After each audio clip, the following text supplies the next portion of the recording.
निश्चित रूप से।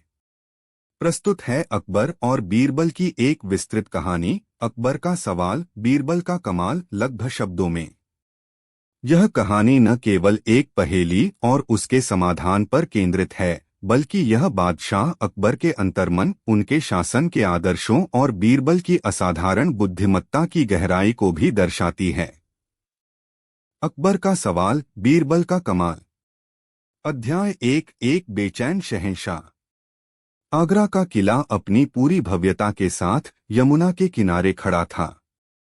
सूरज की आखिरी किरणें संगमरमरी दीवारों को सुनहरे रंग में नहला रही थीं और किले के अंदर दीवानैकाश में एक अजीब सी खामोशी छाई हुई थी।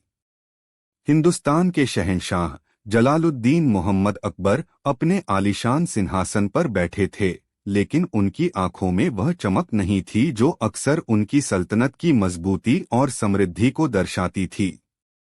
उनके चेहरे पर एक गहरी सोच की लकीरें थीं, एक ऐसी बेचैनी जो किसी हारी हुई जंग या काली खजाने से नहीं, बल्कि मन के भीतर उठ रहे एक तूफान से पैदा हुई थी। पिछले कुछ महीने मुगलिया सल्तनत के लिए शानदार रहे थे। विद्रोह कुचल दिए गए थे, नए सूबे साम्राज्य में शामिल हो गए थे और खजाना लबालब भरा हुआ था। तानसेन का संगीत हवा में घुलता था और टोडरमल की लगान व्यवस्था ने किसानों और सल्तनत दोनों को खुशहाल रखा था। फिर भी अकबर को लगता था जैसे कुछ अधूरा है, कोई ऐसा सवाल है जिसका जवाब उन्हें नहीं मिल रहा। शाम गहरा रही थी। अकबर ने अपने नवरत्नों को तलब किया था। एक एक करके सभी अपने अपने स्थान पर आकर बैठ गए। मान सिंह अपनी सैन्य उपलब्धियों के गर्व के साथ बैठे थे, तो अबुल फजल अपनी ज्ञान की गहराई में डूबे हुए थे। मुल्ला दो प्याजा हमेशा की तरह कुछ मजेदार कहने की ताक में थे। और एक कोने में शांत और सहज भाव से बीरबल खड़े थे, जिनकी आंखों में एक शरारती चमक और बुद्धि का असीम सागर एक साथ तैरता था। अकबर ने एक गहरी सांस ली। उनकी आवाज में एक अनजाना सा भारीपन था। दोस्तों, आज मैं तुम सबसे एक सवाल पूछना चाहता हूं। यह सवाल किसी जंग की रणनीति या सल्तनत के कारोबार से जुड़ा नहीं है। यह उससे कहीं ज्यादा गहरा है। पूरा दरबार शांत हो गया। हर कोई अपने कान लगाकर शहंशाह के अगले शब्द सुनने का इंतजार करने लगा। मैं जानना चाहता हूं, अकबर ने अपनी भारी आवाज में कहा, कि इस दुनिया में, इस कायनात में सबसे बड़ा सच क्या है? एक पल के लिए दीवानैकाश में सन्नाटा पसर गया। यह कैसा सवाल था? किसी ने इसकी उम्मीद नहीं की थी। यह कोई गणित की पहेली नहीं थी जिसे हल किया जा सके, या कोई दुश्मन की चाल नहीं थी जिसका तोड़ निकाला जा सके। यह एक दार्शनिक प्रश्न था, एक ऐसा सवाल जिस पर सदियों से ऋषि, मुनि और विचारक बहस करते आए थे। दरबारियों ने एक दूसरे की ओर देखा। उनकी आंखों में हैरानी और उलझन साफ थी। सबसे बड़ा सच? यह क्या हो सकता है? अध्याय 2, दरबारियों की कोशिशें और शहंशाह की निराशा। अकबर की नजरें अपने नवरत्नों पर टिकी थीं। उन्हें उम्मीद थी कि उनके सबसे बुद्धिमान सलाहकार इस गुत्थी को सुलझाएंगे। सबसे पहले बोलने का साहस वित्त मंत्री राजा टोडरमल ने किया। वह एक व्यावहारिक व्यक्ति थे, जो आंकड़ों और तथ्यों में विश्वास रखते थे। उन्होंने अदब से सिर झुकाया और कहा, जहांपनाह, मेरे ख्याल में दुनिया का सबसे बड़ा सच है धन और सत्ता। जिसके पास दौलत है, उसके पास ताकत है। और जिसके पास ताकत है, दुनिया उसके कदमों में झुकती है। यही दुनिया का दस्तूर है, यही इसका सबसे कठोर और सबसे बड़ा सच है। अकबर ने उनकी बात सुनी और मुस्कुराए। टोडरमल, तुम्हारी बात में सच्चाई है, लेकिन यह पूरी सच्चाई नहीं है। सिकंदर के पास दुनिया की सारी दौलत और ताकत थी, लेकिन वह काली हाथ गया। सत्ता आज मेरे पास है, कल किसी और के पास होगी। यह तो बदलती रहती है। मैं उस सच की तलाश में हूं जो कभी न बदले। तोडरमल खामोशी से अपनी जगह पर बैठ गए। अब बारी थी महान संगीतकार तानसेन की। उनकी आंखों में एक अलग ही दुनिया बसती थी। उन्होंने अपने सितार को प्यार से सहलाया और कहा, आलमपनाह, मेरे लिए दुनिया का सबसे बड़ा सच कला और सौंदर्य है। एक सुंदर राग दिलों को जोड़ सकता है, एक खूबसूरत तस्वीर हजारों शब्दों की कहानी कह सकती है। सल्तनतें मिट जाती हैं, शहंशाह चले जाते हैं, लेकिन कला जिंदा रहती है। यही अमर है, यही परम सत्य है। अकबर ने सिर हिलाया। तानसेन, तुम्हारी बात दिल को छूती है। संगीत और कला रूह की ग़िज़ा हैं, इसमें कोई शक नहीं। लेकिन क्या यह भूखे पेट का सच है? क्या यह उस माँ का सच है जिसने अपना बच्चा खो दिया हो? सौंदर्य जरूरी है, पर यह हर किसी का सच नहीं हो सकता। इसके बाद मुख्य सलाहकार अबुल फजल ने अपनी विद्वता का प्रदर्शन किया। शहंशाह, ज्ञान की किताबों में लिखा है कि दुनिया का सबसे बड़ा सच ज्ञान ही है। ज्ञान अंधेरे को रोशनी में बदलता है। जो ज्ञानी है वह सही और गलत का फैसला कर सकता है। ज्ञान ही इंसान को जानवर से अलग करता है। इसलिए ज्ञान ही परम सत्य है। अकबर ने कहा, अबुल फजल, ज्ञान जरूरी है, लेकिन हमने अक्सर देखा है कि बड़े बड़े ज्ञानी भी घमंड और स्वार्थ के अंधेरे में खो जाते हैं। रावण भी महाज्ञानी था, लेकिन उसका अहंकार उसे ले डूबा। ज्ञान एक साधन हो सकता है, पर वह अपने आप में अंतिम सत्य कैसे हो सकता है? दरबार में मौजूद एक मौलवी ने आगे बढ़कर कहा, हुजूर, दुनिया का सबसे बड़ा और एकमात्र सच खुदा है। वही बनाने वाला है, वही मिटाने वाला है। उसके अलावा सब कुछ झूठ है, एक भ्रम है। यह जवाब कई लोगों को सही लगा। अकबर भी कुछ पल के लिए सोचते रहे। फिर उन्होंने कहा, आपकी बात में वजन है। खुदा की सत्ता सर्वोच्च है, लेकिन अलग अलग मजहब उसी एक खुदा को अलग अलग नामों से पुकारते हैं और कभी कभी उसी के नाम पर एक दूसरे के खून के प्यासे हो जाते हैं। अगर खुदा एक सच है, तो उसके नाम पर इतनी नफरत क्यों? मैं उस सच को जानना चाहता हूं जिसे हर इंसान, चाहे वह किसी भी मजहब या जाति का हो, एक जैसा महसूस कर सके। एक एक करके कई दरबारियों ने अपने अपने जवाब दिए। किसी ने प्रेम कहा, किसी ने न्याय, तो किसी ने कर्म। हर जवाब में सच्चाई का एक अंश था, लेकिन कोई भी अकबर के मन की बेचैनी को शांत नहीं कर सका। अंत में अकबर की निगाहें बीरबल पर जाकर टिकीं, जो अब तक खामोश खड़े सब कुछ देख और सुन रहे थे।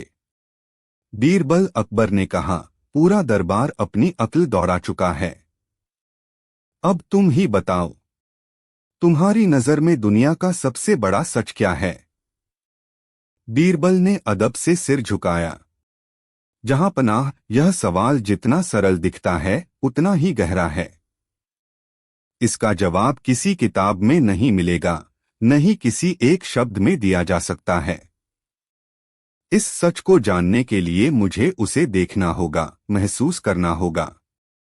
तो तुम क्या चाहते हो? अकबर ने उत्सुकता से पूछा।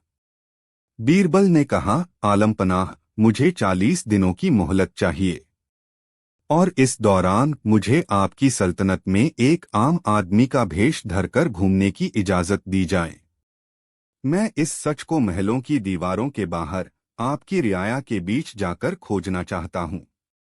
40 दिन बाद मैं आपके दरबार में हाजिर होकर इस सवाल का जवाब दूंगा। दरबार में कानाफूसी शुरू हो गई। 40 दिन, एक सवाल के जवाब के लिए इतनी लंबी मोहलत? लेकिन अकबर बीरबल की बातों की गहराई को समझते थे। उन्हें लगा कि शायद यही सही तरीका है। ठीक है बीरबल, अकबर ने फैसला सुनाया। तुम्हें 40 दिन दिए जाते हैं। जाओ और उस सच को खोजकर लाओ जो मेरे मन को शांति दे सके। बीरबल ने एक बार फिर सिर झुकाया और चुपचाप दरबार से बाहर निकल गए। उनके जाने के बाद भी दीवानैकास में सवाल गूंजता रहा, दुनिया का सबसे बड़ा सच क्या है? अध्याय 3 यात्रा का आरंभ। शहर की गलियां। अगली सुबह जब आगरा शहर की जिंदगी शुरू हो रही थी, बीरबल ने एक साधारण किसान का भेष धारण किया। फटे पुराने कपड़े, सिर पर मैली पगड़ी और पैरों में टूटी जूतियां। उन्हें इस हाल में कोई पहचान नहीं सकता था कि वह शहंशाह अकबर के सबसे खास सलाहकार हैं। उन्होंने अपनी यात्रा शहर के सबसे व्यस्त बाजार से शुरू की। बाजार में हर तरफ शोर था। कोई सब्जी बेच रहा था, कोई कपड़े। बीरबल एक अनाज के व्यापारी की दुकान के पास जाकर खड़े हो गए। उन्होंने देखा कि व्यापारी एक गरीब किसान से अनाज खरीद रहा था। व्यापारी ने तराजू के नीचे चुंबक लगा रखा था, जिससे वह हर तौल में किसान को धोखा दे रहा था। वह गरीब किसान, जो शायद मीलों चलकर अपनी फसल बेचने आया था, इस धोखे से अनजान था। बीरबल ने अपने मन में पहला बिंदु लिखा, लालच और अन्याय। यह दुनिया का एक सच था, जहां ताकतवर कमजोर का हक मारता है। थोड़ा आगे चलने पर उन्होंने देखा कि एक बुढ़िया सड़क पर गिर गई थी और उसके हाथ से मिट्टी का घड़ा टूट गया था। वह रो रही थी। तभी एक नौजवान सिपाही, जो शायद ड्यूटी पर नहीं था, दौड़कर आया। उसने बुढ़िया को उठाया, उसे पानी पिलाया और अपनी जेब से कुछ सिक्के निकालकर उसे दिए ताकि वह नया घड़ा खरीद सके। बुढ़िया ने उसे लाखों दुआएं दीं। बीरबल ने मन में दूसरा बिंदु जोड़ा, दया और करुणा। यह भी दुनिया का एक सच था। जहां अन्याय है, वहीं इंसानियत भी जिंदा है। शाम को वह एक मंदिर के बाहर बैठ गए। उन्होंने देखा कि लोग कितनी श्रद्धा से अंदर जा रहे थे, अपनी परेशानियां भगवान को सुना रहे थे और एक उम्मीद लेकर लौट रहे थे। उन्हें लगा कि यह आस्था भी एक बड़ा सच है, जो इंसान को मुश्किल समय में जीने का सहारा देती है। लेकिन तभी मंदिर के दो पुजारियों में चढ़ावे के बंटवारे को लेकर जोर जोर से बहस होने लगी। उनकी लड़ाई देखकर बीरबल को लगा कि जहां आस्था है, वहीं कट्टरता और स्वार्थ का अंधेरा भी मौजूद है। शहर की गलियों में घूमते हुए बीरबल ने कई चेहरे देखे, एक अमीर सेठ का घमंड, एक मजदूर की बेबसी, एक बच्चे की निश्चल हंसी और एक बीमार की आंखों में दर्द। हर चेहरा, हर घटना दुनिया के किसी न किसी सच को बयान कर रही थी। बीरबल समझ गए थे कि सच किसी एक जगह पर नहीं, बल्कि जिंदगी के हर पहलू में बिखरा पड़ा है।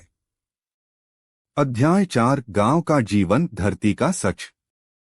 शहर की भागदौड़ और बनावट को पीछे छोड़कर बीरबल ने गांवों का रुख किया। वह जानना चाहते थे कि हिंदुस्तान की असली आत्मा, जो गांवों में बसती है, वहां जिंदगी का सच क्या है। कई दिनों तक पैदल चलने के बाद वह एक छोटे से गांव पहुंचे। गांव सूखे की मार झेल रहा था। खेत फटे हुए थे और कुएं लगभग सूख चुके थे। बीरबल एक किसान राम भरोसे के घर पहुंचे और रात भर के लिए आसरा मांगा। राम भरोसे के घर में खाने के लिए सिर्फ सूखी रोटियां और प्याज थी, लेकिन उसने बिना किसी हिचकिचाहट के अपना खाना इस अनजान मेहमान के साथ बांटा। रात को बात करते हुए राम भरोसे ने बताया, बाबूजी, इस साल बारिश नहीं हुई। फसल बर्बाद हो गई। साहूकार का कर्ज सिर पर है और बादशाह का लगान भी देना है। समझ नहीं आता कि कैसे गुजारा होगा। उसकी बातों में निराशा थी, लेकिन आंखों में हार नहीं थी। उसने कहा, ऊपर वाला जब एक दरवाजा बंद करता है तो दूसरा खोल देता है। अगले साल अच्छी बारिश होगी। हम किसान हैं, मेहनत करना हमारा धर्म है। धरती माँ कभी न कभी तो सुनेगी। बीरबल ने उस किसान में एक और बड़ा सच देखा, संघर्ष और जिजीविषा। जीने की इच्छा, जिंदगी चाहे कितनी भी मुश्किल हो, इंसान उम्मीद का दामन नहीं छोड़ता। उन्होंने यह भी देखा कि करीबी में भी सादगी और उदारता का सच जिंदा था। जिस किसान के पास खुद खाने को पूरा नहीं था, वह एक मेहमान को भूखा नहीं सोने दे सकता था। अगले दिन गांव की पंचायत बैठी। दो भाइयों में जमीन को लेकर झगड़ा था। गांव के सरपंच और बड़े बूढ़ों ने दोनों की बातें सुनी। उन्होंने किसी कानून की किताब का हवाला नहीं दिया, बल्कि इंसानियत और रिश्तेदारी की दुहाई दी। उन्होंने दोनों भाइयों को समझाया कि जमीन का टुकड़ा यहीं रह जाएगा, लेकिन भाई का रिश्ता जीवन भर साथ देगा। अंत में दोनों भाई एक दूसरे के गले लगकर रो पड़े और मामला सुलझ गया। बीरबल ने यहाँ एक और सच महसूस किया, समुदाय और सामाजिक न्याय कभी कभी बड़े बड़े कानूनों से ज्यादा असरदार आपसी समझ और भाईचारा होता है। गांव में कुछ दिन बिताकर बीरबल ने महसूस किया कि दुनिया का सच महलों की ऊंची दीवारों से बिल्कुल अलग है। यहाँ का सच मिट्टी से जुड़ा था, मौसम पर निर्भर था और इंसानी रिश्तों की डोर से बंधा था। अध्याय 5, साधु से भेंट, आत्मा का सच। अपनी यात्रा के आखिरी चरण में बीरबल ने जंगल का रास्ता पकड़ा। उन्हें किसी ने बताया था कि पास की एक पहाड़ी पर एक सिद्ध योगी रहते हैं जो सालों से तपस्या कर रहे हैं। बीरबल को लगा कि शायद उस ज्ञानी से मिलकर उन्हें अपने सवाल का कोई नया पहलू देखने को मिले। घने जंगल और उबड़-खाबड़ रास्तों से गुजरकर वह उस गुफा तक पहुंचे। गुफा के बाहर एक तेजस्वी साधु आंखें बंद किए ध्यान में लीन थे। उनके चेहरे पर अद्भुत शांति थी। बीरबल चुपचाप उनके सामने बैठ गए और इंतजार करने लगे। कई घंटों बाद साधु ने आंखें खोलीं। उन्होंने बीरबल को देखा, जैसे वह उनके आने का कारण पहले से जानते हों। क्या खोज रहे हो पुत्र? साधु ने शांत स्वर में पूछा। बीरबल ने हाथ जोड़कर कहा, महात्मन, मैं दुनिया के सबसे बड़े सच की तलाश में हूं। साधु मुस्कुराए। इस सच तो हर जगह है। तुम उसे कहाँ खोज रहे हो? बीरबल ने अपनी यात्रा का वृत्तांत सुनाया, शहर का अन्याय और दया, गांव का संघर्ष और भाईचारा। उन्होंने बताया कि कैसे उन्हें हर जगह सच के अलग अलग टुकड़े मिले, लेकिन पूरा सच अब भी उनकी पकड़ से बाहर था। साधु ने कहा, तुम बाहर खोज रहे हो, जबकि सबसे बड़ी खोज भीतर की होती है।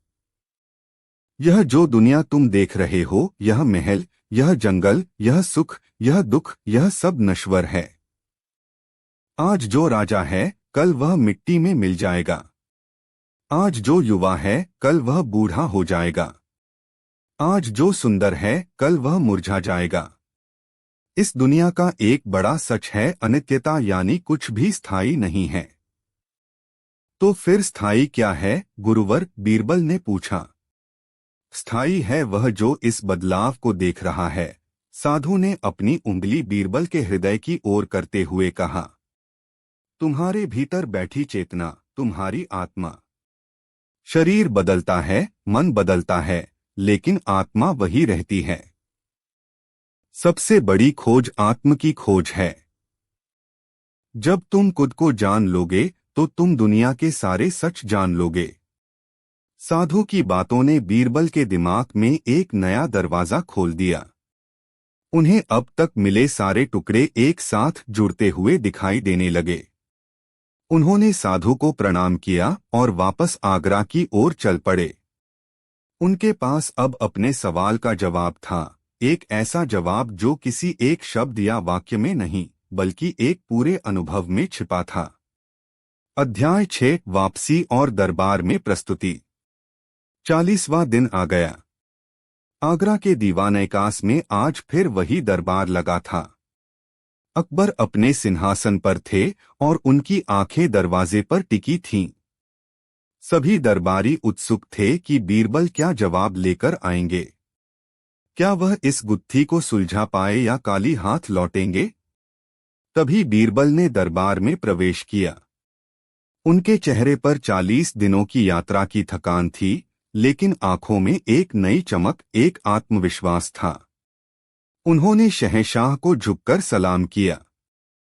तो बीरबल अकबर ने अपनी उत्सुकता छिपाते हुए पूछा, क्या तुम्हें मेरे सवाल का जवाब मिला? क्या है दुनिया का सबसे बड़ा सच? बीरबल ने मुस्कुराकर कहा, जी जहांपनाह, मुझे जवाब मिल गया है। लेकिन यह जवाब मैं सिर्फ शब्दों में बयान नहीं कर सकता। इसे दिखाने के लिए मुझे कुछ चीजों की जरूरत पड़ेगी। इजाजत है, अकबर ने कहा। बीरबल ने अपने सहायकों को इशारा किया। दरबार में एक अजीब सा माहौल बन गया। बीरबल के कहने पर 4 चीजें दरबार के बीच में लाई गईं। एक मुट्ठी भर धूल मिट्टी, एक नवजात शिशु जो अपनी मां की गोद में था, एक अर्थी जिस पर एक मृत व्यक्ति का शरीर था, एक बड़ा सा आईना दर्पण। दरबार में बैठे सभी लोग हैरान रह गए। यह क्या था? बीरबल कोई जादू दिखाने वाले थे या पहेली बुझा रहे थे? अकबर भी आश्चर्य से यह सब देख रहे थे। बीरबल दरबार के बीच में खड़े हुए। उन्होंने सबसे पहले अपने हाथ में रखी मुट्ठी भर धूल को ऊपर उठाया। अध्याय 7, सत्य का अनावरण, बीरबल का कमाल। जहांपनाह, बीरबल की आवाज पूरे दरबार में गूंज उठी। आपने पूछा था कि दुनिया का सबसे बड़ा सच क्या है। यह रहा पहला और सबसे अटल सच। उन्होंने धूल दिखाते हुए कहा, यह मृत्यु है। इस दुनिया में जो भी आया है, उसे एक दिन इसी मिट्टी में मिल जाना है। चाहे वह शहंशाह हो या फकीर, अमीर हो या गरीब, ज्ञानी हो या अज्ञानी। मौत किसी के साथ भेदभाव नहीं करती। यह अंतिम बराबरी है और जीवन का सबसे निश्चित सत्य है। हम सब अपनी पूरी जिंदगी इसी एक सच से भागने की कोशिश करते हैं, लेकिन यह हमारा पीछा कभी नहीं छोड़ता। दरबार में एक गहरी खामोशी छा गई। अर्थी पर पड़े मृत शरीर को देखकर हर किसी को बीरबल की बात की सच्चाई का एहसास हो रहा था। फिर बीरबल उस नवजात शिशु की ओर बढ़े जो अपनी मां की गोद में खेल रहा था। आलमपनाह, यह रहा दुनिया का दूसरा सबसे बड़ा सच, बीरबल ने बच्चे की ओर इशारा करते हुए कहा। यह जीवन है। मृत्यु के अंधेरे के बावजूद जिंदगी हमेशा एक नया रास्ता खोज लेती है। हर पल कोई मर रहा है तो हर पल कोई जन्म भी ले रहा है। यह सृष्टि का चक्र है। पीड़ा, संघर्ष और नश्वरता के बीच भी यह नन्हा जीवन उम्मीद का, नई शुरुआत का और भविष्य का प्रतीक है। जीवन का प्रवाह कभी नहीं रुकता, यही दूसरा बड़ा सच है। बच्चे की खिलखिलाहट ने दरबार के गंभीर माहौल में एक नई ऊर्जा भर दी। अब बीरबल ने उस आईने की तरफ रुख किया जो एक मखमली कपड़े से ढका हुआ था। जहांपनाह, मैंने आपको 2 सच दिखाए, मृत्यु और जीवन। एक अंत है तो दूसरा शुरुआत। लेकिन इन दोनों के बीच एक और सच है जिसे हम अपनी पूरी जिंदगी जीते हैं। बीरबल ने एक क्षण रुककर दरबारियों के चेहरों को देखा जो अब पूरी तरह से उसकी बातों में खो चुके थे। वह सच है, आवश्यकता या जरूरत। यह बच्चा जब रोता है तो उसे दूध की जरूरत होती है। हम जब भूखे होते हैं तो हमें रोटी की जरूरत होती है। जब हम अकेले होते हैं तो हमें साथ की जरूरत होती है।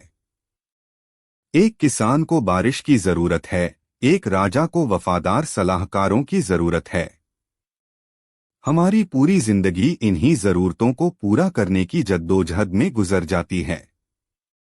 प्यार, पैसा, सत्ता, ज्ञान, यह सब हमारी किसी न किसी जरूरत को ही पूरा करते हैं। यही तीसरा बड़ा सच है। अकबर मंत्रमुग्ध होकर सुन रहे थे। बीरबल ने अब तक जो भी कहा था वह अकाट्य था।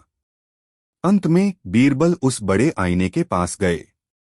उन्होंने अकबर से अनुरोध किया, जहांपनाह, क्या आप कृपया यहाँ आकर इस आईने में देखेंगे। अकबर अपने सिंहासन से उठे और आईने के सामने आकर खड़े हो गए। बीरबल ने आईने पर से पर्दा हटाया। आप क्या देख रहे हैं आलमपनाह? बीरबल ने पूछा। मैं खुद को देख रहा हूं, अकबर ने जवाब दिया। बिल्कुल, बीरबल ने कहा। और अब मैं यह आईना दरबार के हर सदस्य को दिखाऊंगा। बीरबल ने आईना घुमाया। हर दरबारी ने उसमें अपना अक्स देखा। जहांपनाह, बीरबल ने अपनी बात को अंतिम रूप देते हुए कहा, मैंने आपको मृत्यु, जीवन और जरूरत के सच दिखाए, लेकिन इन सबसे बड़ा, सबसे केंद्रीय और सबसे महत्वपूर्ण सच वह है जिसे आपने अभी अभी आईने में देखा। दुनिया का सबसे बड़ा सच है स्वयं, द सेल्फ। यह मैं ही है जो जन्म लेता है, जो जरूरतें महसूस करता है और जो एक दिन मर जाता है। यह मैं ही है जो सुख और दुख का अनुभव करता है। यह मैं ही है जो सवाल पूछता है कि सच क्या है। दुनिया का हर सच इसी मैं के जरिए अनुभव किया जाता है। अगर यह मैं न हो तो दुनिया का कोई सच मायने नहीं रखता। बीरबल अकबर के करीब आए और धीमी पर दृढ़ आवाज में कहा, और जहांपनाह, एक शहंशाह के लिए तो यह सच और भी बड़ा है। जब आप आईने में देखते हैं तो आप सिर्फ जलालुद्दीन को नहीं देखते। आप एक पति, एक पिता और करोड़ों लोगों के बादशाह को देखते हैं। आपकी रियाया का सुख दुख, उनका जीवन मरण, सब आपके फैसलों से जुड़ा है। उनके लिए आप ही न्याय हैं, आप ही उम्मीद हैं। इसलिए जहांपनाह, दुनिया का सबसे बड़ा सच कहीं बाहर नहीं, आपके भीतर है। खुद को जानना, अपनी जिम्मेदारियों को समझना, अपनी कमियों और ताकतों को पहचानना, यही सबसे बड़ा सच और सबसे बड़ी चुनौती है। जिस दिन इंसान खुद को पूरी तरह से जान लेता है, उस दिन वह परम सत्य को पा लेता है। अध्याय 8, समापन, शहंशाह का बोध। बीरबल की बातें खत्म होने पर दीवान-ए-खास में गहरा सन्नाटा था। यह कोई चतुराई भरा जवाब नहीं था, यह गहरी बुद्धिमत्ता और अनुभव से निकला हुआ दर्शन था। बीरबल ने अकबर के सवाल को सिर्फ हल नहीं किया था, बल्कि उसे एक नई ऊंचाई दे दी थी। अकबर की आंखों में आंसू थे। यह खुशी के आंसू थे, ज्ञान के प्रकाश से उपजे आंसू थे। उन्हें अपने सवाल का जवाब मिल गया था। वह बेचैनी जो महीनों से उनके दिल में थी, अब शांत हो चुकी थी। उन्हें समझ आ गया था कि वह जिस सच को बाहर खोज रहे थे, वह तो उनके अंदर ही था। उन्होंने महसूस किया कि एक अच्छा शासक बनने के लिए उन्हें अपनी प्रजा के इन मूल सत्यों, उनके जन्म की खुशी, उनके जीवन के संघर्ष और उनकी मृत्यु की अनिवार्यता को समझना होगा। और यह सब समझने के लिए पहले खुद को समझना होगा। अकबर अपने सिंहासन पर वापस जाकर बैठ गए। उन्होंने बीरबल की ओर देखा और उनकी आंखों में प्रशंसा और सम्मान का भाव था। बीरबल, शहंशाह की आवाज में एक नई शांति थी। तुमने आज सिर्फ मेरे एक सवाल का जवाब नहीं दिया है। तुमने मुझे मेरे शासक होने का असली मतलब समझाया है। तुमने मुझे एक आईना दिखाया है जिसमें मैंने सिर्फ अपना चेहरा नहीं, अपनी रूह देखी है। तुम्हारी बुद्धिमानी का कोई मुकाबला नहीं। अकबर ने अपने गले से बेशकीमती मोतियों की माला उतारी और बीरबल को पहना दी। लेकिन बीरबल के लिए सबसे बड़ा इनाम शहंशाह की आंखों में वह समझ और संतुष्टि थी। उस दिन के बाद अकबर ने शासन को एक नए नजरिए से देखना शुरू किया। वह अब सिर्फ एक विजेता या प्रशासक नहीं थे, बल्कि अपनी प्रजा के जीवन के हर सच से जुड़ने की कोशिश करने वाले एक संवेदनशील इंसान भी थे। और बीरबल, वह हमेशा की तरह अपनी सहज मुस्कान के साथ शहंशाह के साथ खड़े थे, यह साबित करते हुए कि सबसे मुश्किल सवालों के जवाब अक्सर सबसे सरल सत्यों में छिपे होते हैं, बस उन्हें देखने के लिए एक गहरी नजर और एक खुला दिल चाहिए। और यही था बीरबल का असली कमाल। निश्चित रूप से बीरबल की चतुराई के विषय पर शब्दों का एक विस्तृत और गहन निबंध प्रस्तुत है। यह निबंध केवल किस्सों का संग्रह नहीं है, बल्कि यह बीरबल की चतुराई के विभिन्न पहलुओं, उनके मनोवैज्ञानिक दृष्टिकोण, उनकी न्यायप्रियता और उनकी विरासत का एक व्यापक विश्लेषण है। निबंध प्रज्ञा का प्रतीक, बीरबल की चतुराई का एक समग्र विश्लेषण। भाग 1, भूमिका 1, परिचय। बीरबल कौन थे? इतिहास के विशाल पटल पर कुछ नाम ऐसे हैं जो अपनी भौतिक उपस्थिति से कहीं अधिक अपनी बौद्धिक और चारित्रिक विरासत के लिए अमर हो जाते हैं। मुगल सम्राट जलालुद्दीन मोहम्मद अकबर के दरबार के नवरत्नों में से एक बीरबल एक ऐसा ही नाम है। उनका वास्तविक नाम महेश दास था, लेकिन बीरबल की उपाधि, जिसका अर्थ है शक्तिशाली बुद्धि वाला, उनकी पहचान बन गई। बीरबल केवल एक दरबारी या सलाहकार नहीं थे, वे एक मित्र, एक दार्शनिक, एक कुशल प्रशासक और सबसे बढ़कर मानवीय विवेक और हाजिर जवाबी के प्रतीक थे। बीरबल की चतुराई भारतीय लोक कथाओं का एक ऐसा अभिन्न अंग बन चुकी है कि यह कहना मुश्किल है कि कहाँ इतिहास समाप्त होता है और कहाँ दंतकथा शुरू होती है। ये कहानियाँ जो पीढ़ियों से सुनाई जा रही हैं, केवल मनोरंजन का साधन नहीं हैं। वे नैतिकता, न्याय, मनोविज्ञान और व्यावहारिक ज्ञान के शाश्वत पाठ हैं। वे हमें सिखाती हैं कि सबसे जटिल समस्याओं का समाधान अक्सर सरल तर्क, गहरी अंतर्दृष्टि और लीक से हटकर सोचने की क्षमता में छिपा होता है। इस 10,000 शब्दों के विस्तृत निबंध का उद्देश्य बीरबल की चतुराई को केवल कुछ प्रसिद्ध किस्सों के माध्यम से प्रस्तुत करना नहीं है, बल्कि उसकी गहराई में उतरना है। हम यह विश्लेषण करेंगे कि बीरबल की चतुराई वास्तव में क्या थी। यह केवल हाजिर जवाबी विट नहीं थी, बल्कि इसमें कई परतें शामिल थीं। गहन मनोवैज्ञानिक समझ, लोगों के भय, लालच, अहंकार और भावनाओं को पढ़ने की अद्भुत क्षमता। तार्किक और पार्श्व सोच, लॉजिकल एंड लेटरल थिंकिंग, समस्याओं को एक नए और अप्रत्याशित दृष्टिकोण से देखने की कला। न्याय और नैतिकता का दृढ़ बोध, उनकी चतुराई का उपयोग अक्सर सत्य को उजागर करने और निर्दोषों को न्याय दिलाने के लिए होता था। निडरता और सत्यनिष्ठा, सम्राट के सामने भी सच बोलने का साहस, भले ही वह अप्रिय हो। हास्य का रचनात्मक उपयोग, गंभीर संदेशों को हल्के फुल्के अंदाज में प्रस्तुत करने की कला ताकि वे आसानी से स्वीकार किए जा सकें। हम इस निबंध में बीरबल के जीवन के ऐतिहासिक संदर्भ, अकबर के साथ उनके अद्वितीय संबंध और उनकी कहानियों के माध्यम से उनकी चतुराई के इन विभिन्न पहलुओं का पता लगाएंगे। हम यह भी समझने की कोशिश करेंगे कि सदियों बाद भी बीरबल का चरित्र और उनकी कहानियां क्यों इतनी प्रासंगिक और प्रेरणादायक बनी हुई हैं।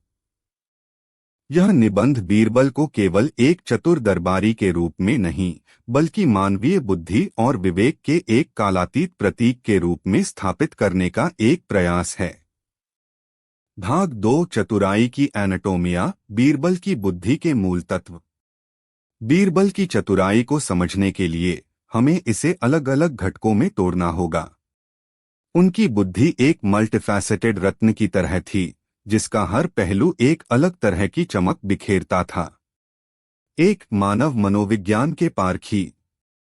बीरबल की सफलता का सबसे बड़ा रहस्य मानव स्वभाव की उनकी गहरी समझ थी। वे जानते थे कि लोग दबाव में कैसे प्रतिक्रिया करते हैं, लालच उन्हें कैसे अंधा कर देता है और अहंकार उन्हें कैसे तर्कहीन बना सकता है।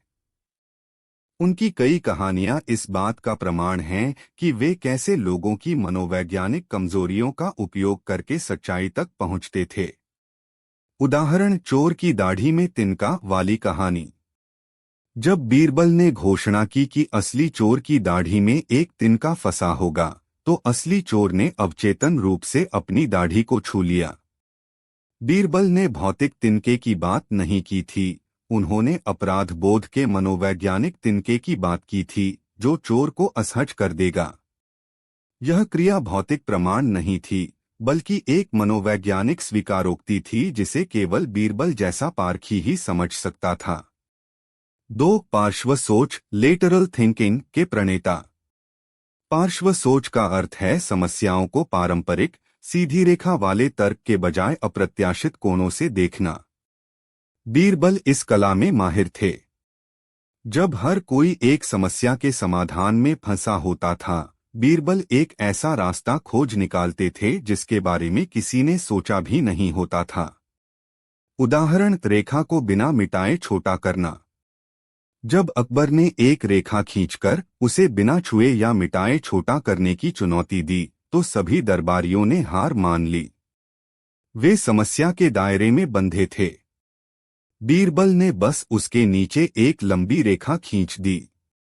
उन्होंने समस्या को नहीं बदला बल्कि उसके संदर्भ कॉन्टेक्स्ट को बदल दिया, जिससे पहली रेखा अपने आप छोटी दिखने लगी। यह पार्श्व सोच का एक उत्कृष्ट उदाहरण है, समस्या को हल करने के बजाय उसे अप्रासंगिक बना देना। 3. न्याय और नैतिकता के संरक्षक। बीरबल की चतुराई कभी भी क्रूर या अन्यायपूर्ण नहीं होती थी। इसका अंतिम लक्ष्य हमेशा न्याय की स्थापना और सत्य की जीत होता था।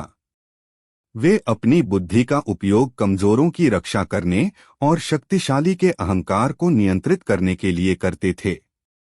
उनकी कहानियां अक्सर एक नैतिक कंपास के रूप में काम करती हैं, जो सही और गलत के बीच के अंतर को स्पष्ट करती हैं। उदाहरण, असली मां कौन की कहानी। जब दो औरतें एक बच्चे पर अपना हक जता रही थीं, तो बीरबल ने बच्चे को 2 टुकड़ों में काटने का क्रूर सुझाव दिया। यह सुझाव उनकी क्रूरता का नहीं, बल्कि उनकी गहरी समझ का प्रतीक था। वे जानते थे कि असली मां अपने बच्चे को नुकसान पहुंचाने के विचार से ही टूट जाएगी, जबकि झूठी दावेदार अपने अहंकार के लिए बच्चे की बलि देने को भी तैयार हो जाएगी। यहाँ चतुराई का उपयोग मातृत्व की सबसे गहरी भावना को उजागर करने और न्याय करने के लिए किया गया था। 4. हास्य और व्यंग्य का कलात्मक प्रयोग। बीरबल समझते थे कि सीधी आलोचना या उपदेश अक्सर प्रतिरोध को जन्म देता है, खासकर जब आप एक शक्तिशाली सम्राट से बात कर रहे हों। इसलिए वे अक्सर हास्य, व्यंग्य और अतिशयोक्ति का सहारा लेते थे ताकि उनकी बात बिना किसी को अपमानित किए पहुंच जाए। उनका हास्य कभी भी निरर्थक नहीं होता था, यह हमेशा एक गहरे उद्देश्य की पूर्ति करता था। उदाहरण, खीर की हांडी। जब अकबर ने बीरबल को ठंड में रात भर नदी में खड़े रहने की चुनौती दी और कहा कि महल के दिए की गर्मी उसे मिली होगी, तो बीरबल ने अगले दिन एक ऊंचे बांस पर हांडी लटकाकर नीचे आग जला दी। जब अकबर ने पूछा कि यह खीर कैसे पकेगी, तो बीरबल ने विनम्रता से उत्तर दिया, जहां पनाह, वैसे ही जैसे दूर से महल के दिए की गर्मी मुझ तक पहुंच रही थी। इस हास्यपूर्ण प्रदर्शन के माध्यम से बीरबल ने अकबर को उनकी गलती का एहसास बिना किसी सीधे टकराव के करा दिया। 5. अवलोकन की शक्ति, पावर ऑफ ऑब्जर्वेशन। बीरबल की चतुराई हवा में नहीं थी, यह सूक्ष्म विवरणों को देखने और उनसे निष्कर्ष निकालने की उनकी असाधारण क्षमता पर आधारित थी। वे उन चीजों को नोटिस करते थे जिन्हें दूसरे अनदेखा कर देते थे, और इन्हीं छोटी छोटी कड़ियों को जोड़कर वे बड़ी तस्वीर को समझ लेते थे। उदाहरण, तेल व्यापारी का मुकदमा। जब 2 लोग एक तेल के बर्तन पर दावा कर रहे थे, तो बीरबल ने बर्तन को पानी में डालने का आदेश दिया। तेल की पुरानी बूंदें सतह पर आईं, जिससे पता चला कि बर्तन वास्तव में एक तेल व्यापारी का था। यह एक सरल वैज्ञानिक अवलोकन था, लेकिन इसका उपयोग एक जटिल कानूनी विवाद को सुलझाने के लिए किया गया। संक्षेप में, बीरबल की चतुराई केवल त्वरित उत्तर देने की क्षमता नहीं थी। यह मनोविज्ञान, तर्क, नैतिकता, हास्य और अवलोकन का एक शक्तिशाली मिश्रण थी। यह एक समग्र दृष्टिकोण था जो उन्हें किसी भी स्थिति के दिल तक पहुंचने और एक ऐसा समाधान खोजने में सक्षम बनाता था जो न केवल चतुर होता था, बल्कि अक्सर बुद्धिमान और न्यायपूर्ण भी होता था। भाग 3 किस्सों का महासागर, बीरबल की चतुराई के जीवंत उदाहरण। बीरबल की बुद्धि को समझने का सबसे अच्छा तरीका उनकी कहानियों के माध्यम से यात्रा करना है। आइए कुछ प्रसिद्ध और कुछ कम ज्ञात कहानियों का विस्तृत विश्लेषण करें ताकि यह समझा जा सके कि उनकी चतुराई वास्तव में कैसे काम करती थी। कहानी 1, दुनिया की सबसे मीठी चीज। पृष्ठभूमि। एक दिन अकबर ने अपने दरबारियों से एक दार्शनिक प्रश्न पूछा, दुनिया में सबसे मीठी चीज क्या है? दरबारियों ने तुरंत उत्तर देना शुरू कर दिया। किसी ने कहा शहद, किसी ने गन्ना, किसी ने पके हुए फल और किसी ने शक्कर।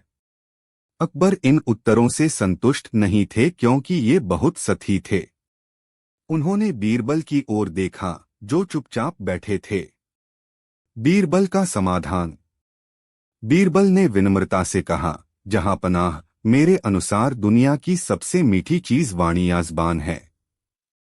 दरबार में हंसी का फव्वारा छूट गया। एक दरबारी ने ताना मारा, बीरबल, लगता है आज तुम्हारा दिमाग काम नहीं कर रहा है। ज़बान मीठी कैसे हो सकती है? अकबर भी हैरान थे, लेकिन वे बीरबल का तर्क सुनना चाहते थे। उन्होंने कहा, बीरबल, अपनी बात साबित करो। बीरबल ने कहा, जरूर जहांपना, लेकिन इसके लिए मुझे थोड़ा समय चाहिए। कुछ दिनों बाद बीरबल ने एक धनी व्यापारी को अकबर के पास भेजा। व्यापारी ने अकबर की शान में ऐसे मीठे और प्रशंसनीय शब्दों का प्रयोग किया कि अकबर का मन प्रसन्नता से भर गया। उसने अकबर की न्यायप्रियता, उनकी वीरता और उनके साम्राज्य की महानता का ऐसा सुंदर वर्णन किया कि अकबर ने खुश होकर उसे सोने की मोहरों से भरी एक थैली इनाम में दे दी। उसके कुछ दिन बाद बीरबल ने उसी व्यापारी को दोबारा भेजा, लेकिन इस बार उसे निर्देश दिया कि वह अकबर की कटु आलोचना करे। व्यापारी ने दरबार में जाकर अकबर की नीतियों की, उनके न्याय की और उनके व्यक्तिगत स्वभाव की इतनी तीखी और कड़वी आलोचना की कि अकबर का चेहरा क्रोध से लाल हो गया। उन्होंने तुरंत सैनिकों को आदेश दिया कि इस गुस्ताख को जेल में डाल दिया जाए। तभी बीरबल ने हस्तक्षेप किया और अकबर को याद दिलाया कि यह वही व्यक्ति है जिसे कुछ दिन पहले उन्होंने इनाम दिया था। बीरबल ने समझाया, जहांपनाह, देखिए, यह वही व्यक्ति है, लेकिन जब इसकी ज़बान से मीठे शब्द निकले तो आपने इसे सोना दिया, और जब इसी ज़बान से कड़वे शब्द निकले तो आपने इसे जेल देने का हुक्म दिया। इससे सिद्ध होता है कि ज़बान से निकली वाणी ही दुनिया की सबसे मीठी चीज है, जो अमृत का काम कर सकती है, और यही सबसे कड़वी चीज भी है, जो जहर उगल सकती है। शहद या शक्कर केवल मुंह मीठा करते हैं, लेकिन मीठी वाणी आत्मा को तृप्त कर देती है और कड़वी वाणी हृदय को चीर देती है। चतुराई का विश्लेषण। अमूर्त सोच, एब्स्ट्रैक्ट थिंकिंग। जबकि अन्य दरबारी भौतिक मीठी चीजों के बारे में सोच रहे थे, बीरबल ने मीठेपन की अवधारणा को एक अमूर्त और दार्शनिक स्तर पर ले गए। उन्होंने स्वाद की भावना से परे जाकर भावनात्मक और मनोवैज्ञानिक प्रभाव पर ध्यान केंद्रित किया। व्यावहारिक प्रदर्शन। बीरबल ने केवल तर्क नहीं दिया, उन्होंने अपनी बात को एक लाइव प्रदर्शन के माध्यम से साबित किया। उन्होंने अकबर को अनुभव कराया कि वाणी का प्रभाव कितना शक्तिशाली हो सकता है। यह दिखाना, बताना नहीं, शो डोंट टेल का एक आदर्श उदाहरण है। नैतिक शिक्षा। इस कहानी के माध्यम से बीरबल ने न केवल अपना बिंदु साबित किया, बल्कि अकबर और पूरे दरबार को एक महत्वपूर्ण जीवन पाठ भी सिखाया, शब्दों की शक्ति और उनका सावधानी से उपयोग करने का महत्व। कहानी 2, कौओं की गिनती। पृष्ठभूमि। एक दिन अकबर और बीरबल बाग में टहल रहे थे।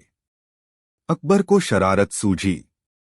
उन्होंने आसमान में उड़ते कौओं के एक झुंड की ओर इशारा करते हुए पूछा, बीरबल, क्या तुम बता सकते हो कि हमारे राज्य आगरा में कुल कितने कौए हैं? यह एक असंभव प्रश्न था। कोई भी जीवित प्राणी कौओं की सटीक गिनती कैसे कर सकता था? दरबारियों ने इसे बीरबल को फंसाने का एक और मौका माना। बीरबल का समाधान। बीरबल ने एक पल के लिए सोचा और फिर पूरे आत्मविश्वास से उत्तर दिया, जहां पनाह, हमारे राज्य में ठीक 99,999 कौए हैं। अकबर हैरान रह गए। तुम्हें इतनी सटीक संख्या कैसे पता? अगर गिनती में ज्यादा या कम निकले तो? बीरबल ने बिना किसी हिचकिचाहट के जवाब दिया, जहां पनाह, इसका भी मेरे पास जवाब है। अगर कौए इस संख्या से ज्यादा निकले तो समझिएगा कि आसपास के राज्यों से कुछ कौए अपने रिश्तेदारों से मिलने आगरा आए हुए हैं। और अगर कौए इस संख्या से कम निकले तो समझिएगा कि हमारे राज्य के कुछ कौए अपने रिश्तेदारों के यहाँ बाहर घूमने गए हैं। चतुराई का विश्लेषण। अतार्किक प्रश्न का अतार्किक उत्तर। बीरबल ने समझा कि यह एक तार्किक प्रश्न नहीं है, बल्कि बुद्धि की परीक्षा है। इसलिए उन्होंने एक ऐसा उत्तर दिया जिसे गलत साबित करना असंभव था। उन्होंने प्रश्न की अतार्किकता को उसी के हथियार से मात दी। हास्य और आत्मविश्वास। उनका उत्तर इतना हास्यास्पद और फिर भी इतना आत्मविश्वास से भरा था कि अकबर अपनी हंसी नहीं रोक पाए। इसने एक तनावपूर्ण स्थिति को हल्का कर दिया और अकबर को निरुत्तर कर दिया। समस्या को फिर से परिभाषित करना। रीफ्रेमिंग दी प्रॉब्लम। बीरबल ने गिनती की सटीकता की समस्या को प्रवास, माइग्रेशन की एक साधारण व्याख्या में बदल दिया। उन्होंने एक बंद प्रणाली, आगरा के कौए, को एक खुली प्रणाली, आने जाने वाले कौए, में बदल दिया, जिससे कोई भी विसंगति आसानी से समझाई जा सकती थी। यह उनकी पार्श्व सोच का एक और ब्रिलियंट उदाहरण है। कहानी 3। ईश्वर कहाँ रहता है? पृष्ठभूमि। अकबर के दरबार में अक्सर धार्मिक और दार्शनिक बहसों होती थीं। एक दिन एक विद्वान पंडित ने दावा किया कि उसे ईश्वर के बारे में सब कुछ पता है। अकबर ने उसकी परीक्षा लेने का फैसला किया। उन्होंने पंडित से पूछा, यदि तुम ईश्वर के बारे में सब जानते हो तो बताओ, ईश्वर कहाँ रहता है? वह क्या करता है? और हम उसे कैसे पा सकते हैं? पंडित इन सवालों में उलझ गया और कोई संतोषजनक जवाब नहीं दे सका। अकबर ने यही सवाल अपने दरबारियों से पूछा, लेकिन कोई भी उन्हें संतुष्ट नहीं कर सका। अंत में उन्होंने बीरबल की ओर देखा। बीरबल का समाधान। बीरबल ने कहा, जहां पनाह, इन सवालों के जवाब देने के लिए मुझे एक शिष्य की आवश्यकता होगी। उन्होंने एक छोटे बच्चे को बुलवाया और उसे एक गिलास दूध दिया। फिर उन्होंने बच्चे से पूछा, बेटा बताओ, इस दूध में क्या है? बच्चे ने कहा, इसमें मक्खन है। बीरबल ने पूछा, मक्खन कहाँ है? मुझे तो सिर्फ दूध दिख रहा है। बच्चे ने जवाब दिया, मक्खन पूरे दूध में घुला हुआ है, लेकिन उसे देखने के लिए दूध को मथना पड़ेगा। बीरबल अब अकबर की ओर मुड़े और कहा, जहां पनाह, आपके पहले सवाल का जवाब इस बच्चे ने दे दिया है। ईश्वर ठीक उसी तरह इस पूरी सृष्टि के कण-कण में व्याप्त है, जैसे मक्खन दूध में। वह कहीं एक जगह रहता नहीं है, वह सर्वव्यापी है। फिर बीरबल ने बच्चे से पूछा, अब बताओ, मक्खन निकालने के बाद क्या बचता है? बच्चे ने कहा, छाछ। बीरबल ने समझाया, जहां पनाह, यह आपके दूसरे सवाल का जवाब है कि ईश्वर क्या करता है। वह सृष्टि का सार, मक्खन, निकालकर उसे अपने पास रखता है और निस्सार, छाछ, को संसार के लिए छोड़ देता है। वह अच्छे और बुरे कर्मों को अलग करता है। अंत में बीरबल ने कहा, जहां पनाह, आपके तीसरे सवाल का जवाब भी इसी प्रक्रिया में छिपा है। जैसे दूध को मथने से मक्खन मिलता है, वैसे ही सच्चे मन से भक्ति और ध्यान करने से ईश्वर को पाया जा सकता है।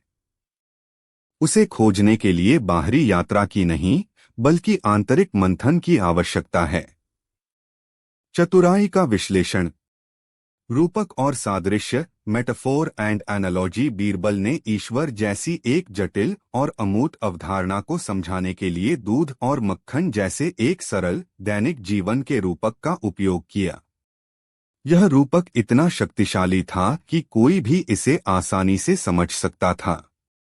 सरलता में गहराई। उन्होंने एक दार्शनिक गुत्थी को एक बच्चे के माध्यम से सुलझाया, यह दिखाते हुए कि सबसे गहरे सत्य अक्सर सबसे सरल रूपों में पाए जाते हैं। शिक्षण की कला। बीरबल ने सीधे उत्तर नहीं दिए। उन्होंने एक ऐसी स्थिति बनाई जिससे अकबर और दरबारियों ने स्वयं उत्तरों की खोज की।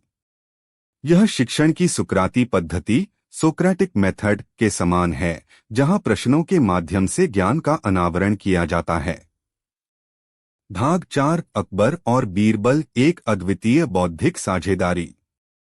बीरबल की चतुराई की कहानियां अकबर के बिना अधूरी हैं। अकबर केवल एक मूक दर्शक या एक चुनौती देने वाले सम्राट नहीं थे, वे इस बौद्धिक नाटक के एक सक्रिय भागीदार थे। उनका रिश्ता पारंपरिक राजा दरबारी के रिश्ते से कहीं बढ़कर था। एक, अकबर का जिज्ञासु स्वभाव। अकबर एक असाधारण रूप से जिज्ञासु और खुले विचारों वाले शासक थे।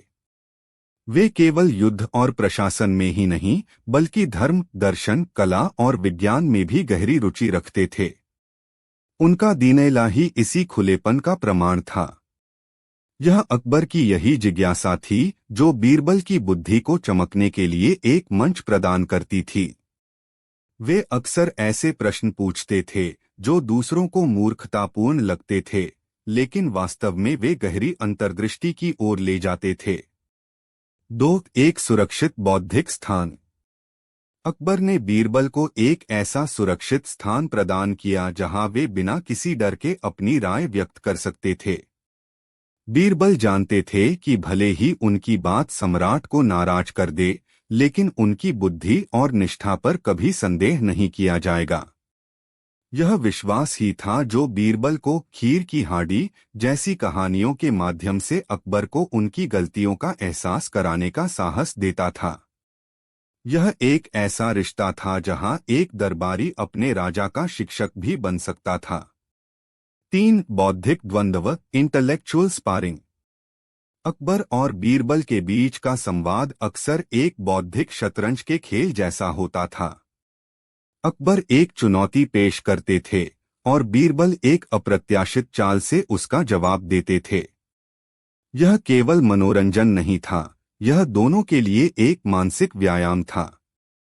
अकबर बीरबल की बुद्धि का सम्मान करते थे और उसे चुनौती देकर आनंदित होते थे, जबकि बीरबल इन चुनौतियों का उपयोग ज्ञान और नैतिकता का पाठ पढ़ाने के अवसर के रूप में करते थे। 4, भावनात्मक जुड़ाव। उनकी कहानियों से यह भी स्पष्ट होता है कि उनके बीच एक गहरा भावनात्मक बंधन था। कई किस्सों में जब बीरबल दरबार से चले जाते हैं या अकबर उनसे नाराज हो जाते हैं, तो अकबर को उनकी कमी खलती है। वे महसूस करते हैं कि बीरबल की सलाह और संगति के बिना उनका दरबार और जीवन अधूरा है। बीरबल केवल एक नवरत्न नहीं थे, वे अकबर के मित्र और विश्वासपात्र थे। यह अद्वितीय साझेदारी ही बीरबल की कहानियों को इतना खास बनाती है। यह केवल एक चतुर व्यक्ति की कहानी नहीं है, बल्कि एक बुद्धिमान राजा और उसके असाधारण सलाहकार के बीच की गतिशील बातचीत की कहानी है, जिसने भारतीय इतिहास और लोक कथाओं पर एक अमिट छाप छोड़ी। भाग 5, ऐतिहासिक बीरबल बनाम पौराणिक बीरबल। यह समझना महत्वपूर्ण है कि हम जिस बीरबल को जानते हैं, वह इतिहास और लोक कथा का एक सुंदर मिश्रण है। ऐतिहासिक बीरबल, महेश दास। इतिहासकारों के अनुसार महेश दास नामक एक ब्राह्मण का जन्म 1528 में उत्तर प्रदेश के कालपी में हुआ था। वे अपनी काव्य प्रतिभा और बुद्धिमत्ता के लिए जाने जाते थे। वे अकबर के दरबार में शामिल हुए और अपनी योग्यता के बल पर राजा बीरबल की उपाधि प्राप्त की। वे एक कवि, लेखक और अकबर के एक करीबी सैन्य सलाहकार भी थे। वे एकमात्र हिंदू थे जिन्होंने अकबर के दीन इलाही को अपनाया था। उनकी मृत्यु 1586 में अफगानिस्तान में एक सैन्य अभियान के दौरान हुई थी। कहा जाता है कि अकबर ने उनकी मृत्यु पर गहरा शोक व्यक्त किया था और कई दिनों तक भोजन नहीं किया था। पौराणिक बीरबल, लोक कथाओं के नायक। बीरबल की चतुराई की अधिकांश कहानियां, जिन्हें हम आज सुनते हैं, ऐतिहासिक रूप से प्रमाणित नहीं हैं। ये लोक कथाएं हैं जो उनकी मृत्यु के बाद पीढ़ियों तक विकसित हुईं। तो सवाल उठता है कि ये कहानियां क्यों बनी और वे इतनी लोकप्रिय क्यों हुईं? एक आदर्श सलाहकार की कल्पना। बीरबल का चरित्र एक आदर्श सलाहकार का प्रतीक बन गया, कोई ऐसा व्यक्ति जो बुद्धिमान, न्यायप्रिय, निडर और अपने राजा के प्रति वफादार हो। समाज को ऐसे नायकों की आवश्यकता होती है जो सत्ता को सच का आईना दिखा सकें। जटिल विचारों का सरलीकरण। इन कहानियों ने न्याय, नैतिकता और दर्शन जैसे जटिल विषयों को सरल, मनोरंजक और यादगार बना दिया। वे आम लोगों के लिए ज्ञान का स्रोत बन गईं। अकबर की विरासत को बढ़ाना। ये कहानियां केवल बीरबल की ही नहीं, बल्कि अकबर की भी प्रशंसा करती हैं। वे एक ऐसे शासक की छवि प्रस्तुत करती हैं जो बुद्धि का सम्मान करता है, न्याय की सराहना करता है और अपने सलाहकारों की बात सुनने को तैयार है। इस प्रकार बीरबल की किंवदंती ने अकबर के महान होने की छवि को और मजबूत किया। सांस्कृतिक मनोरंजन। अंततः ये कहानियां मनोरंजक हैं। उनमें रहस्य है, हास्य है और एक संतोषजनक अंत है जहां बुद्धि की हमेशा जीत होती है। चाहे ऐतिहासिक हो या पौराणिक, बीरबल का प्रभाव निर्विवाद है। उनका चरित्र इस बात का प्रतीक है कि एक व्यक्ति अपनी बुद्धि और विवेक के बल पर समाज में कितना ऊंचा स्थान प्राप्त कर सकता है और समय की सीमाओं को पार कर सकता है।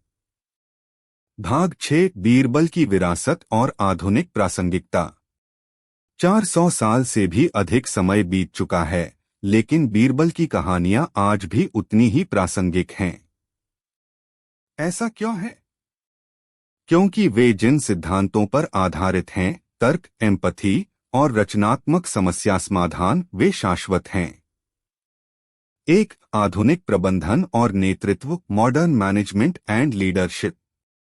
बीरबल की कई तकनीकें आज के कॉरपोरेट जगत में सीधे तौर पर लागू होती हैं। Out of the box thinking, रेखा को छोटा करना, आज के व्यावसायिक नेताओं के लिए एक सबक है कि वे पारंपरिक समाधानों से परे सोचें और बाजार को बाधित, डिसरप्ट करें। इमोशनल इंटेलिजेंस, ईक्यू, लोगों की भावनाओं को समझने और उन्हें प्रबंधित करने की बीरबल की क्षमता उच्च ईक्यू का एक उत्कृष्ट उदाहरण है, जो आज किसी भी सफल नेता के लिए एक आवश्यक गुण माना जाता है।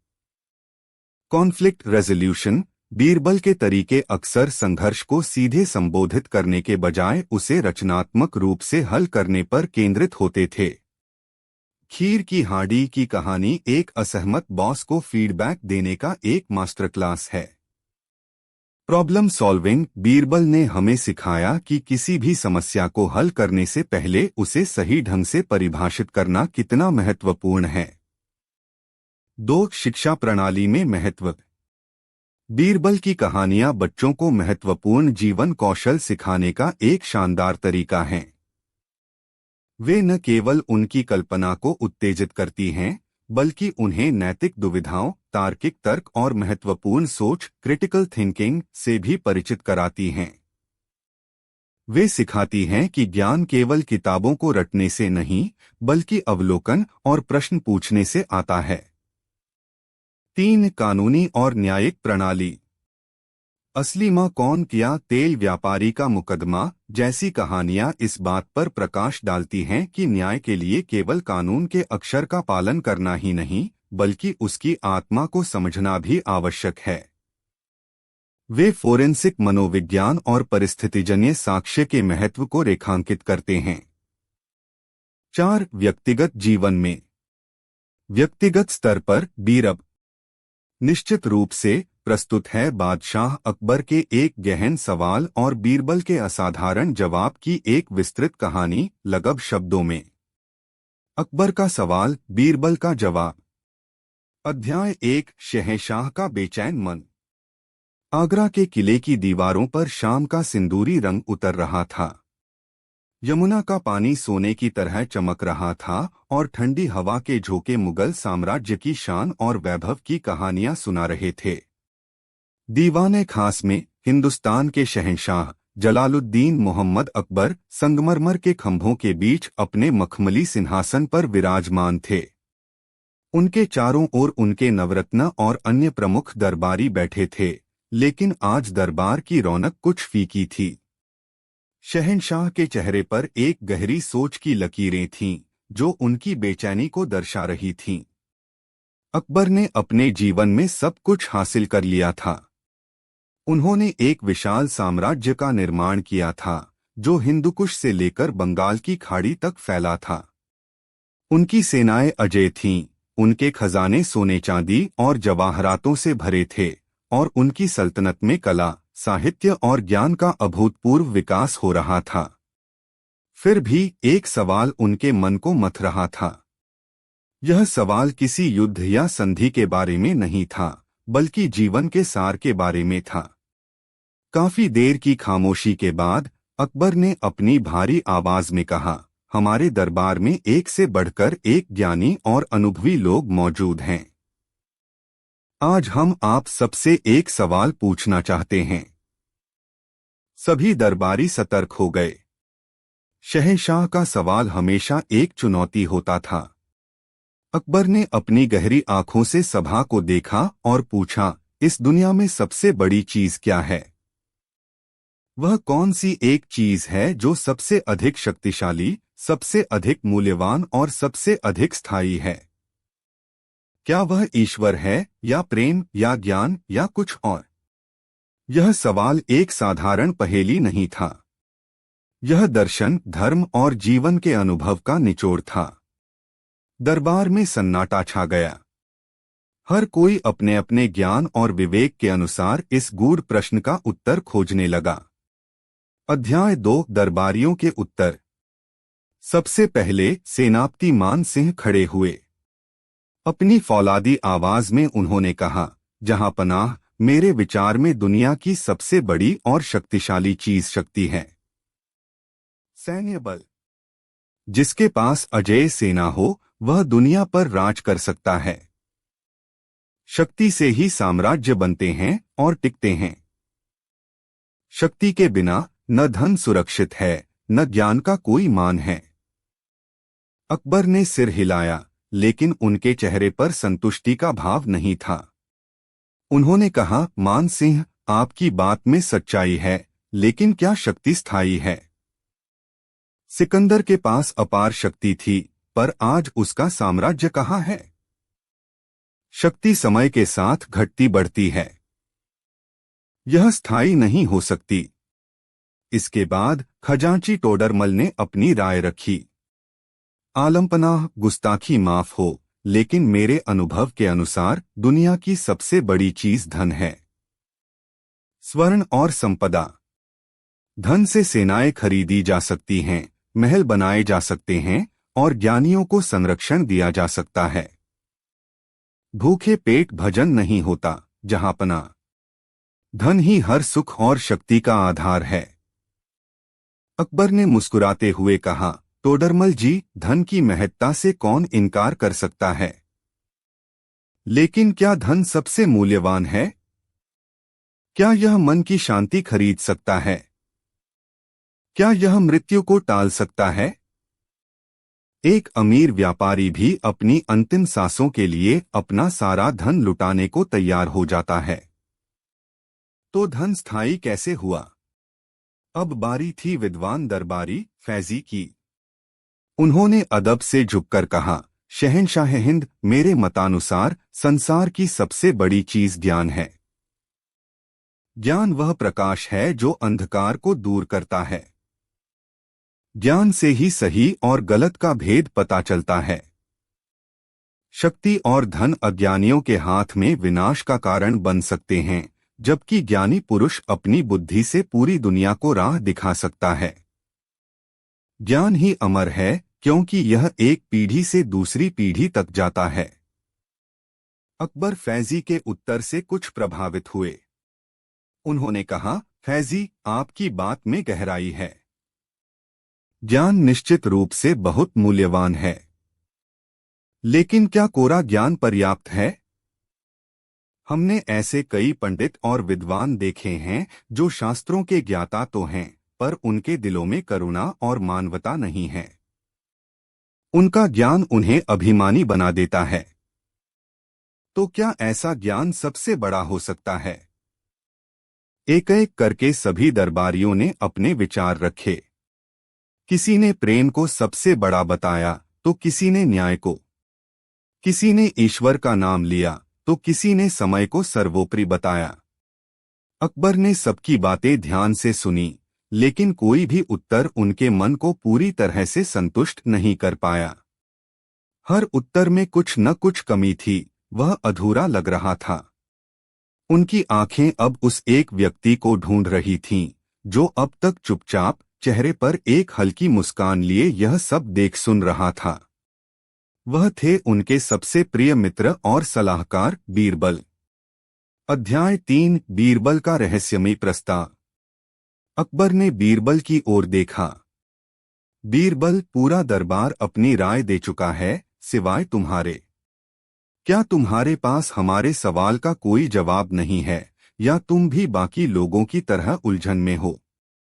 बीरबल अपनी जगह से उठे, शहंशाह को सलाम किया और बोले, जहांपनाह, आपका सवाल सागर की तरह गहरा है और आकाश की तरह विशाल।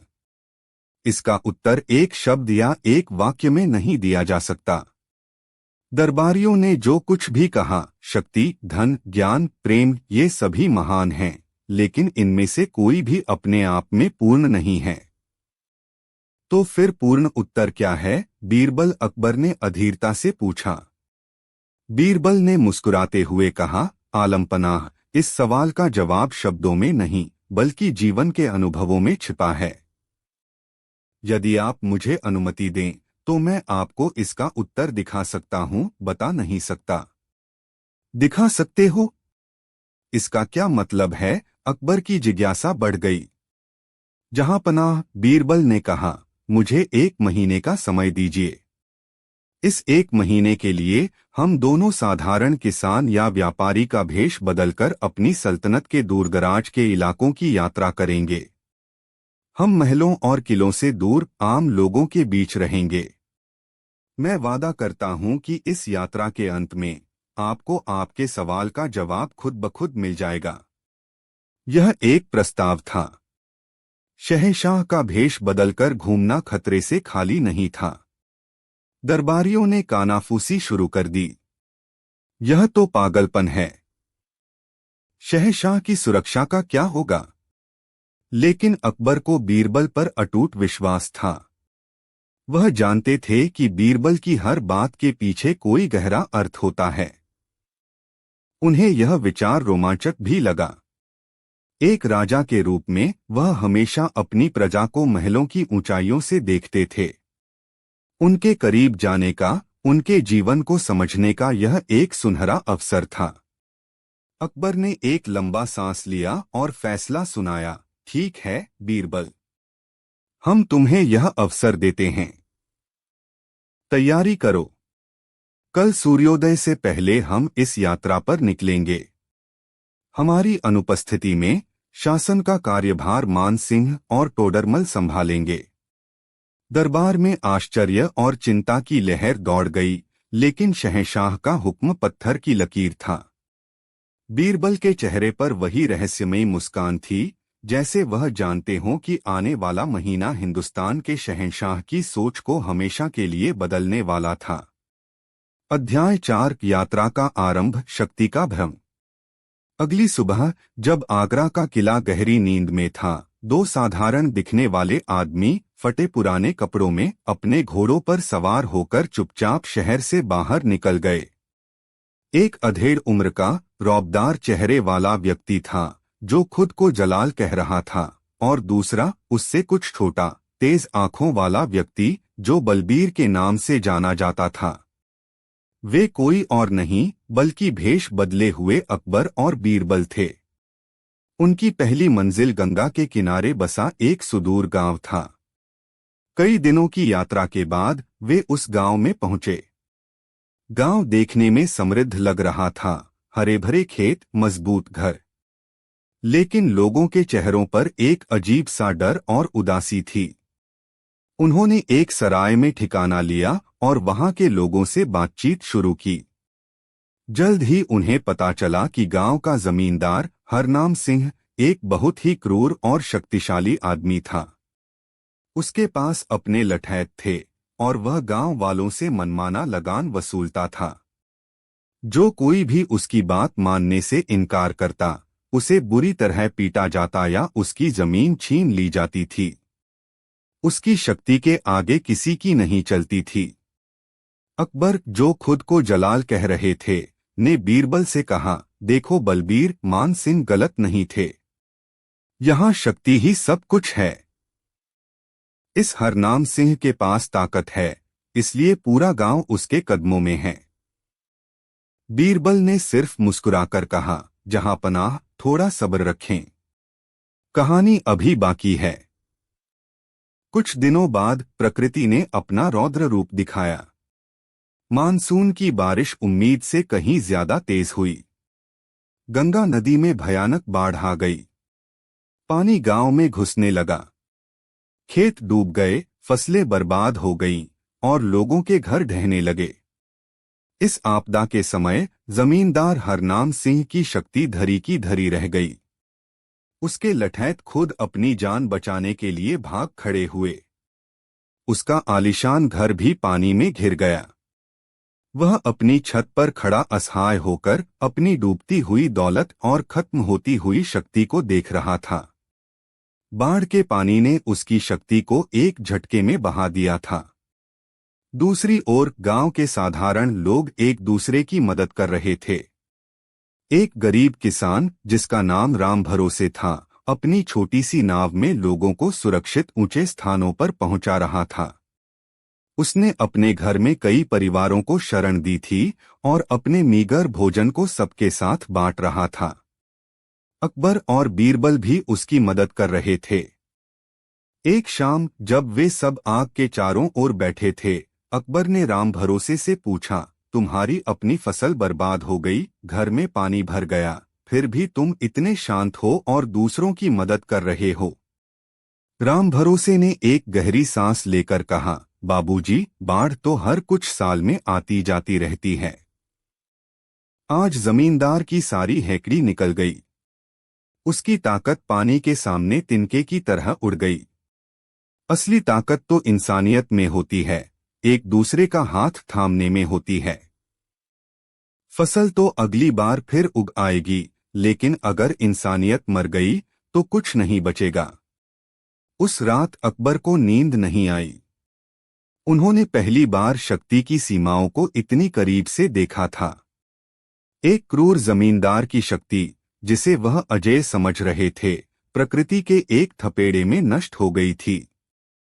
जबकि एक गरीब किसान की मानवता और सेवा की भावना उस आपदा में और भी मजबूत होकर उभरी थी। उन्हें लगा कि शक्ति, कम से कम जैसी वे जानते थे, शायद दुनिया की सबसे बड़ी चीज नहीं थी। अध्याय 5, धन की निरर्थकता। अपनी यात्रा के अगले चरण में अकबर और बीरबल गुजरात के प्रसिद्ध बंदरगाह शहर सूरत पहुंचे।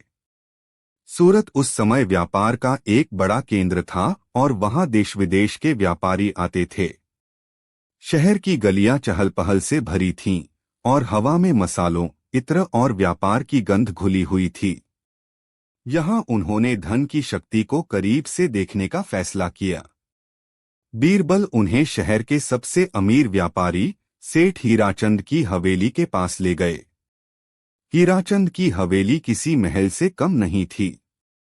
उसके पास अनगिनत जहाज थे जो दूर देशों से सोना चांदी और कीमती सामान लाते थे।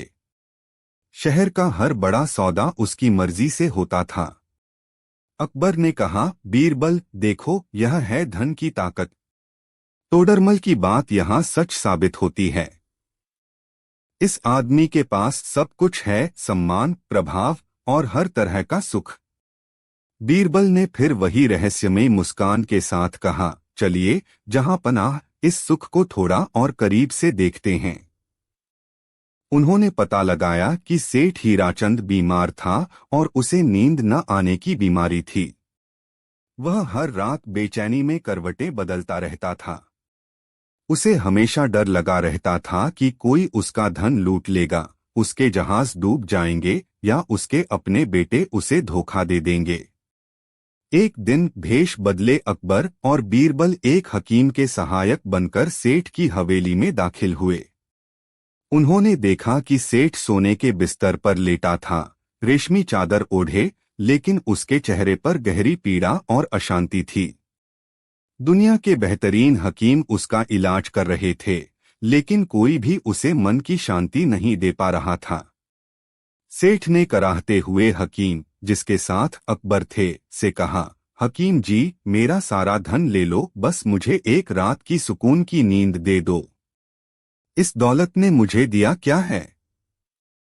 मेरे बेटे मेरी मौत का इंतजार कर रहे हैं ताकि वे इस संपत्ति को बांट सकें। मेरे दोस्त सिर्फ मेरे पैसे के दोस्त हैं। मैं इस सोने के पिंजरे में कैद एक अकेला, बीमार बूढ़ा हूं। यह सुनकर अकबर सन्न रह गए। जिस व्यक्ति को वह दुनिया का सबसे सुखी इंसान समझ रहे थे, वह अंदर से सबसे दुखी और अकेला था। उसका अपार धन उसे एक रात की नींद भी नहीं दिला पा रहा था। उसी शाम हवेली से बाहर निकलकर वे शहर की एक गरीब बस्ती से गुजरे। वहां एक झोंपड़ी के बाहर उन्होंने एक कुम्हार को देखा। वह दिन भर की मेहनत के बाद अपनी पत्नी और बच्चों के साथ बैठा सूखी रोटी और प्याज खा रहा था। उसके पास धन के नाम पर कुछ नहीं था, लेकिन उसके चेहरे पर संतोष और खुशी थी। वह अपने बच्चों के साथ हंस खेल रहा था और उसके परिवार में गहरा प्रेम था। उस कुम्हार को देखकर अकबर को सेठ हीराचंद का चेहरा याद आ गया। एक तरफ सोने के बिस्तर पर लेटा एक बेचैन, दुखी अमीर आदमी था और दूसरी तरफ जमीन पर बैठा एक शांत और सुखी गरीब आदमी। अकबर ने बीरबल से कहा, बीरबल, आज मैं समझा। धन सुख का साधन हो सकता है, लेकिन सुख का स्रोत नहीं। यह सुरक्षा दे सकता है, पर शांति नहीं। यह मूल्यवान है, पर सबसे मूल्यवान नहीं। बीरबल ने सिर हिलाया। आपने सही पहचाना, जहांपना। अब चलिए अपनी यात्रा के अंतिम पड़ाव की ओर। अध्याय 6, ज्ञान का अहंकार। उनकी यात्रा का अंतिम पड़ाव ज्ञान की नगरी काशी, वाराणसी थी। गंगा के घाटों पर सुबह शाम मंत्रों और आरतियों की गूंज रहती थी। यहाँ देश भर से विद्वान, पंडित और छात्र ज्ञान की खोज में आते थे। अकबर, जो स्वयं ज्ञान के बड़े प्रशंसक थे, इस शहर को देखने के लिए बहुत उत्सुक थे। यहाँ उन्होंने फैजी के तर्क को परखने का फैसला किया कि ज्ञान ही दुनिया की सबसे बड़ी चीज है। बीरबल उन्हें एक प्रसिद्ध पंडित ज्ञानसागर मिश्र के आश्रम में ले गए। पंडित ज्ञानसागर वेदों, उपनिषदों और शास्त्रों के प्रकांड विद्वान थे। उनकी ख्याति दूर दूर तक फैली थी। जब अकबर और बीरबल साधारण शिष्यों के वेश में उनके पास पहुंचे, तो उन्होंने देखा कि पंडित अपने ज्ञान के अहंकार में डूबे हुए थे। वह अपने शिष्यों से बहुत कठोर व्यवहार करते थे और दूसरे विद्वानों को शास्त्रार्थ में हराकर उनका अपमान करने में आनंद महसूस करते थे। उनके लिए ज्ञान दूसरों की मदद करने का माध्यम नहीं, बल्कि अपनी श्रेष्ठता साबित करने का एक हथियार था। अकबर ने उनसे एक सरल सा प्रश्न पूछा, पंडित जी, क्या ज्ञान का अंतिम लक्ष्य मोक्ष है या सेवा? पंडित ज्ञानसागर ने तिरस्कार भरी नजरों से उन्हें देखा और कहा, अरे मूर्ख, तुम जैसे साधारण लोग ज्ञान की गहराई को क्या समझोगे? ज्ञान का लक्ष्य स्वयं को जानना है। सेवा और परोपकार तो अज्ञानी लोगों के लिए हैं। अकबर को यह सुनकर बहुत निराशा हुई। यह व्यक्ति ज्ञान का भंडार था, पर उसका हृदय करुणा से खाली था। उसका ज्ञान उसे लोगों से जोड़ नहीं रहा था, बल्कि दूर कर रहा था। कुछ ही चमक दिनों बाद शहर में हैजे की महामारी फैल गई। लोग बीमार पड़ने लगे और मरने लगे। शहर में हाहाकार मच गया।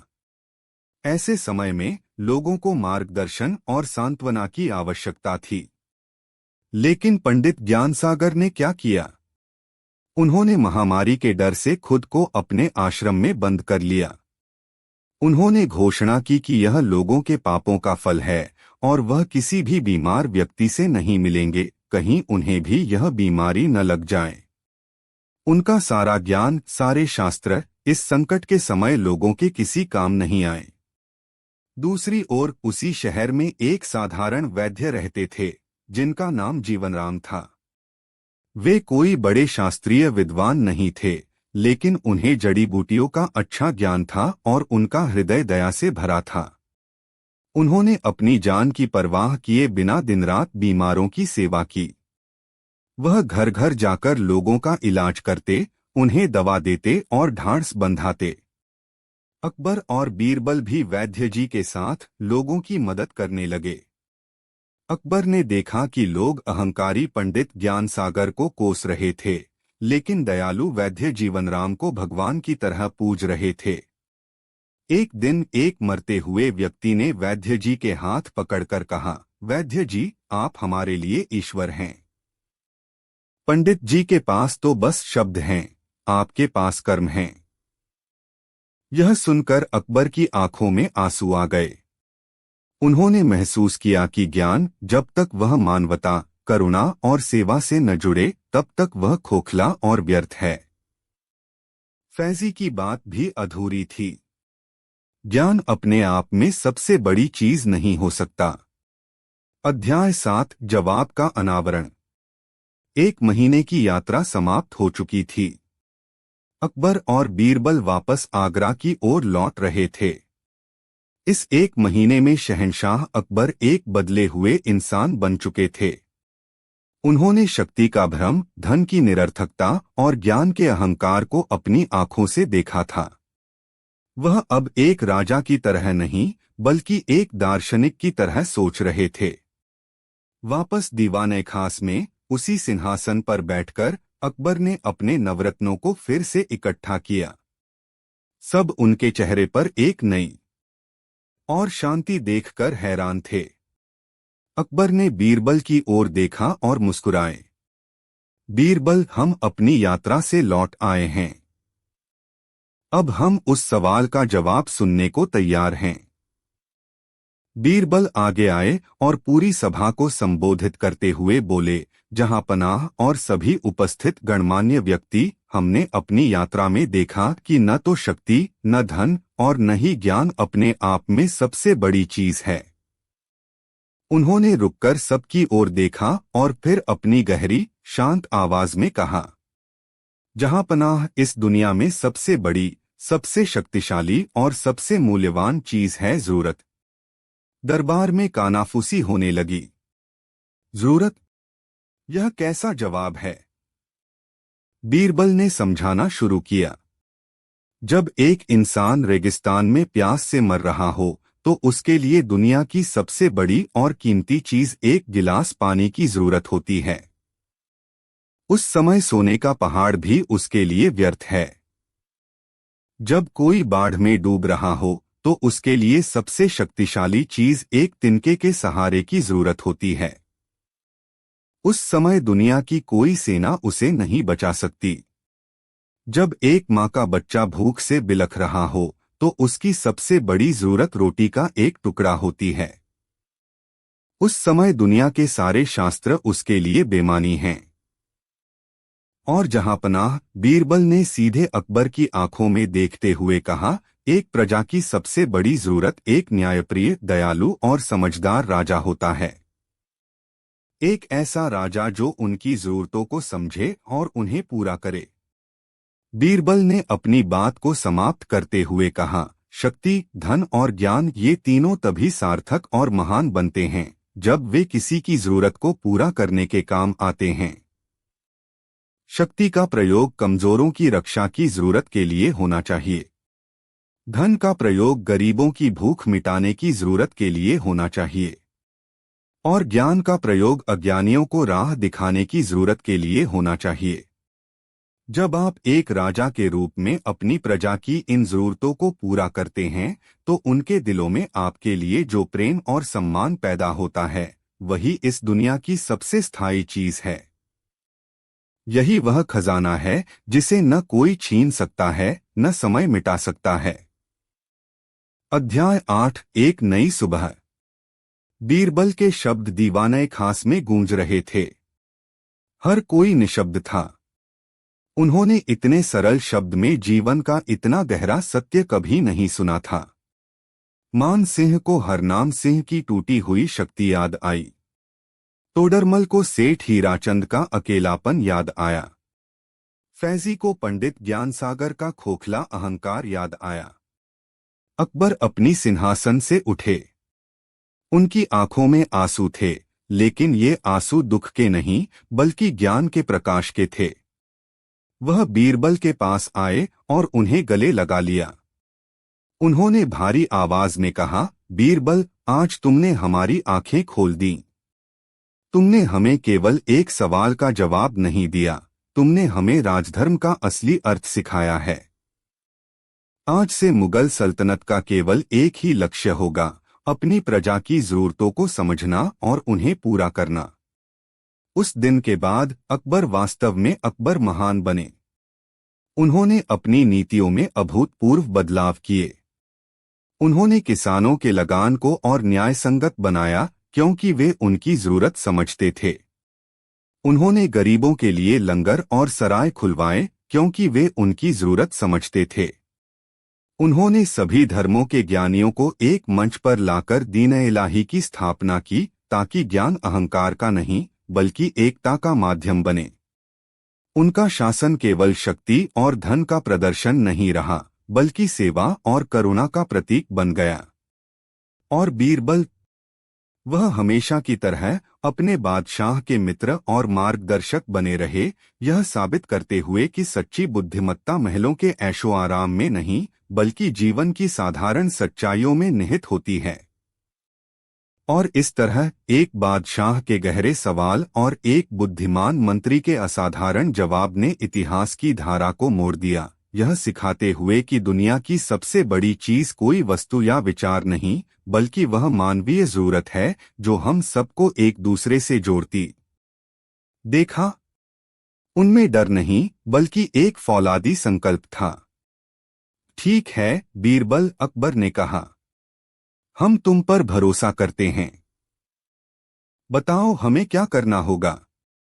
और फिर बीरबल ने अपनी अंतिम और सबसे साहसी योजना शहंशाह को समझाई। एक ऐसी योजना जिसका चरमोत्कर्ष एक ही वाक्य पर टिका था जब बीरबल ने कहा। अध्याय 4 पूर्णिमा का दान। नौरोज का दिन आ गया। आगरा शहर दुल्हन की तरह सजा हुआ था। सड़कों पर गुलाब जल का छिड़काव किया गया था और हर घर हर दुकान पर रोशनी थी। किले के भीतर का नजारा तो और भी भव्य था।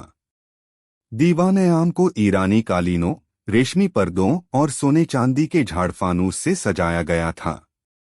हवा में केवड़े और अत्तर की महक घुली हुई थी। देश भर से आए राजा महाराजा, अमीर, सूबेदार और दूत अपने सबसे कीमती पोशाकों और आभूषणों में सजे धजे शहंशाह अकबर को बधाई देने के लिए उपस्थित थे। माहौल पूरी तरह से उत्सवी था, लेकिन इस जश्न की सतह के नीचे तनाव का एक गहरा सागर हिलोरे ले रहा था। राजा महेंद्र प्रताप, मुल्ला जकी और मिर्जा हकीम बेग भी दरबार में मौजूद थे। उनके चेहरे पर एक आत्मविश्वासी मुस्कान थी।